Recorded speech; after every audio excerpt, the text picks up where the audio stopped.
जय हिंद। आज के वीडियो में आप लोगों को यहाँ पर उपमा अलंकार, उसके बाद में यहाँ पर रूपक अलंकार, उसके बाद में यहाँ पर उत्प्रेक्षा अलंकार की परिभाषा और उदाहरण सहित बताऊंगा। इसको पहचानने की ट्रिक, जैसे कोई भी अलंकार हो, चाहे यहाँ पर उपमा अलंकार हो या रूपक या उत्प्रेक्षा अलंकार, कोई भी अलंकार हो, उसको कैसे पहचानना है, जैसे उदाहरण आ जाए या फिर यहाँ पर इसकी परिभाषा आ जाए तो उसको कैसे पहचानना है। और ये आपके बोर्ड एग्जाम की दृष्टि से बहुत ज़्यादा इंपॉर्टेंट है।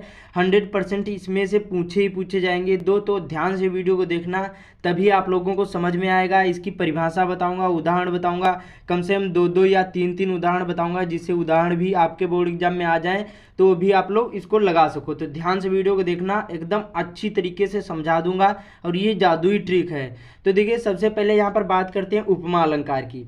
ध्यान से वीडियो को देखना। देखिए, इसकी परिभाषा क्या होती है, इसको लक्षण या परिभाषा भी बोल सकते हैं। जहाँ किसी वस्तु या व्यक्ति की किसी अन्य वस्तु या व्यक्ति से समान गुण और धर्म के आधार पर तुलना की जाए या फिर समानता बताई जाए, वहाँ पर उपमा अलंकार होता है। अब कैसे, देखिए, यहाँ पर कोई वस्तु हो गई, वस्तु जैसे यहाँ पर कोई मेज भी हो सकती है, या कोई यहाँ पर कुर्सी भी हो सकती है, या फिर कोई साइकिल, मतलब कुछ भी कोई वस्तु हो सकती है, और या फिर व्यक्ति। तो क्या है, दोनों में क्या बताना है, वस्तु यहाँ पर और व्यक्ति के समान। जैसे एक ये वस्तु हो गई, एक ये वस्तु है, एक ये वस्तु है, तो दोनों में समानता बताई जाए तो समझ जाना कि वहाँ पर क्या होगा, यहाँ पर उपमा अलंकार होगा। जैसे ये वस्तु हो गई, ये कोई वस्तु रखी है, और ये एक व्यक्ति है, कोई व्यक्ति हो सकता है, भगवान हो सकते हैं, कुछ भी हो सकता है।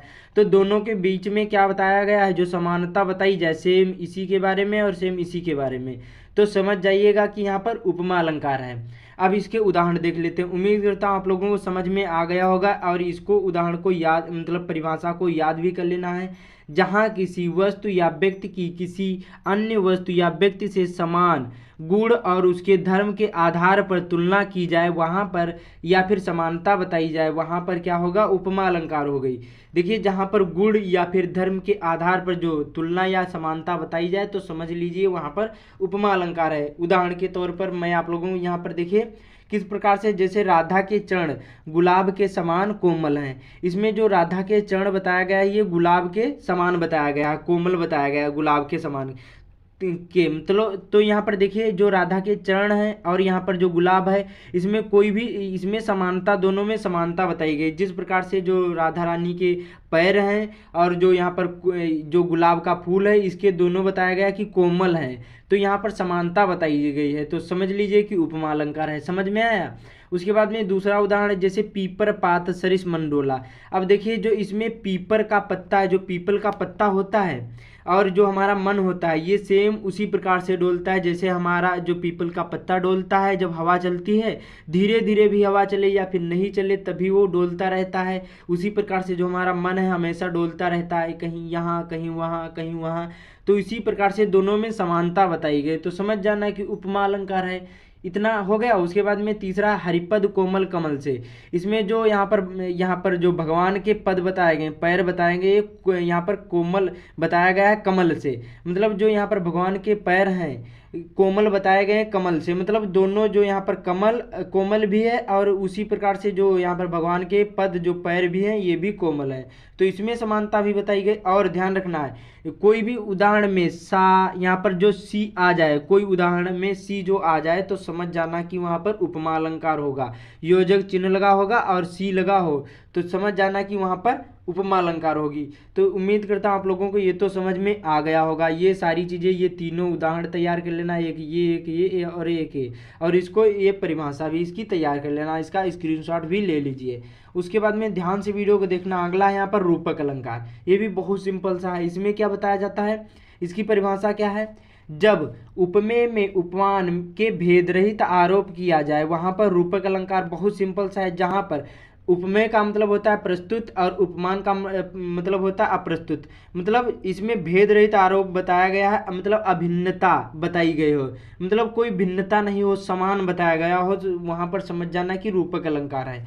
कैसे, यहाँ पर देखिए, चरण कमल बंदव हर रही। जो यहाँ पर चरण और कमल की तुलना यहाँ पर किससे, यहाँ पर भगवान के जो यहाँ पर चरण है ये कमल की तुलना की गई है यहाँ पर हरिराई।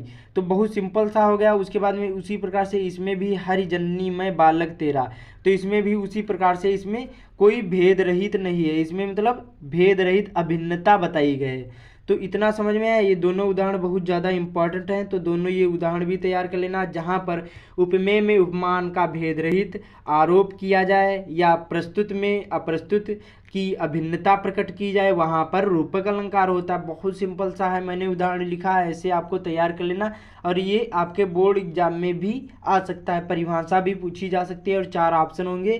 कहेगा इसमें बताइए कि कौन सा अलंकार है, परिभाषा भी दे दिया जा सकता है और यहाँ पर ये उदाहरण भी दे दिए जा सकते। 4 ऑप्शन होंगे और कहेंगे इसमें जो चरण कमल बंदोहर है ये प्रश्न में आ जाएगा और बताएगा कि इसमें बताना है कौन सा अलंकार है। तो इसको भी तैयार कर लेना, बहुत ज़्यादा ये इंपॉर्टेंट है। वीडियो को अच्छे से वॉच करना। बाकी चैनल पर पहली बार आए, चैनल को सब्सक्राइब करके बेल आइकन को जरूरी प्रेस कर देना, जिससे आने वाली वीडियो की नोटिफिकेशन आप तक सबसे पहले पहुँचे। अगला है यहाँ पर उत्प्रेक्षा अलंकार। अब इसको ये तो बहुत सिंपल सा है, थोड़ा सा देखिए रूपक अलंकार थोड़ा सा कठिन है, लेकिन जो उपमा अलंकार और उत्प्रेक्षा अलंकार ये बहुत सिंपल से हैं। इसकी परिभाषा देख लेते हैं यहाँ पर। जहाँ पर उपमेय में उपमान की संभावना की जाए, वहाँ पर मनु मानो, जनु जानो या मनो या फिर जनो या फिर यहाँ पर और कौन, और उसके बाद में मनोजनो, उसके बाद में यहाँ पर जो मनु मानो, उसके बाद में जनु जानो, तो यहाँ पर मनो, कोई एक मनो और यहाँ पर जनो।